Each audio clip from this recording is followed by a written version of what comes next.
সকলকে নমস্কার এবং শুভ শারদিয়া জানিয়ে চলে এলাম আমাদের পুজোর ব্লগ নিয়ে।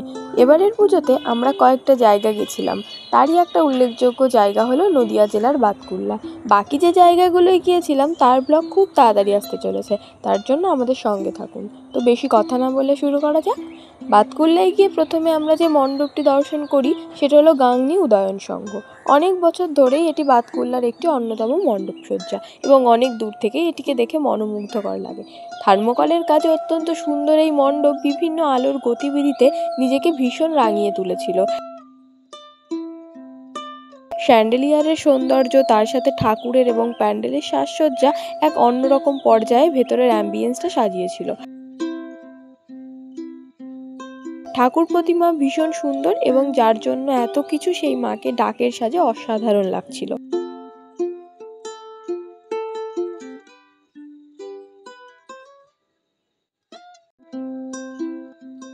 এবার আমরা গেছিলাম আরেকটি আকর্ষণ ফ্রেন্ডস ক্লাবের প্রতিমা এবং মণ্ডপ দর্শনে। এটি উদয়ন সংঘ থেকে একটু দূরে, রেলগেট পেরিয়ে আরও কিছুটা। তবে ওই অঞ্চলে পুজোর সময় যে কতটা ভিড় হয় তা ওখানে না গেলে বোঝা যাবে না। এমনি দিনে যে রাস্তাটা 5 মিনিটেই যাওয়া যায়, পুজোর সময় সেটা যেতেই আধ ঘন্টা লেগেছে। এর মাধ্যমেই বোঝা যায় মানুষের ওই জায়গাটার প্রতি কতটা টান।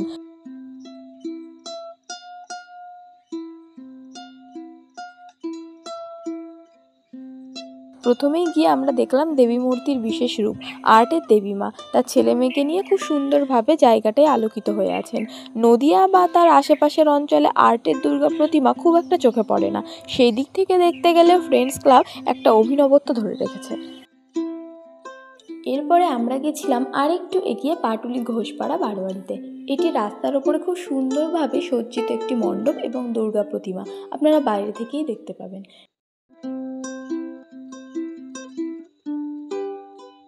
এরপর যে মণ্ডপটির কথা না বললেই নয় এবং যেটা এবার কি আমাদের সব থেকে বেশি চোখে লেগেছিল এবং আমাদের মনে হয় আপনারাও যারা গেছিলেন তাদের চোখে আলাদা করে পড়ার মতোই একটা মণ্ডপ, সর্বশ্রী সংঘ। অনেকটা অঞ্চল জুড়ে খুব সুন্দরভাবে তারা তাদের থিমটি উপস্থাপনা করেছেন। থিমটির ব্যাপারে একটু পরে বলছি, প্রথমে আপনার এই মণ্ডপের বাইরে থেকে সাজসজ্জা উপভোগ করুন। প্লাস্টিকের বল আর পাতা উপর থেকে ঝোলানো হয়েছে, যেগুলো সন্ধ্যেবেলা আলোর মাধ্যমে দেখলে আরও অনেক বেশি সুন্দর লাগবে। থার্মোকলের থালা দিয়ে বিভিন্ন ডিজাইন করে মণ্ডপে ঢোকার মুখটি সাজানো হয়েছে, দুদিকে হাতির মুখ। এই রাস্তার একদম শেষ প্রান্তে মণ্ডপটি কিছুটা এমন দেখতে। সর্বশ্রী সংঘের এবারের থিমে ধরা পড়েছে নারী শক্তি। মণ্ডপে ঢুকতেই প্রথমেই আমরা দেখলাম কাঠের তৈরি কিছু নারী মূর্তি একদিকে, এবং অন্যদিকে আমাদের দেশের যে নারীরা আমাদের দেশের মাথা উঁচু করে রেখেছেন তাদের শ্রদ্ধা জ্ঞাপন। বর্তমান বা ভবিষ্যতেও আরও এমন অনেক নারী আছেন যারা আমাদের দেশকে বিশ্বের সামনে তুলে ধরার যোগ্যতা রাখেন, সেটিও এখন উল্লিখিত আছে থিমের মধ্যে।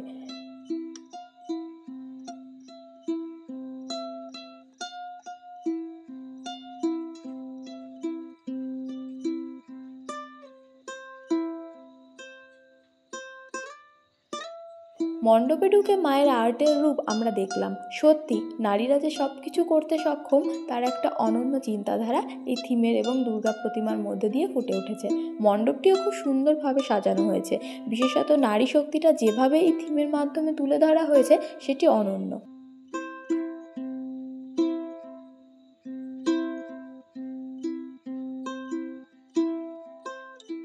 এখান থেকে বেরিয়ে আমরা গেলাম ইয়াংস্টার ক্লাবে। তাদের এবারের নিবেদন বুর্জ খলিফা।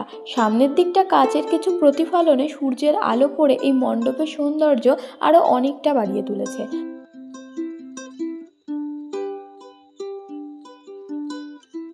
মণ্ডপের ডান পাশে রয়েছে তাদের মূল মঞ্চ, যেখানে তারা আগত দর্শনার্থীদের ছবি তোলার জন্য একটা খুব সুন্দর জায়গা করে রেখেছেন। পরের মণ্ডপটি হলো বাতকুল্লার আরেকটি আকর্ষণ, এনবিসি সংঘ। রাস্তার ওপরে ভারী সুন্দরভাবে মণ্ডপটিকে সাজানো হয়েছে।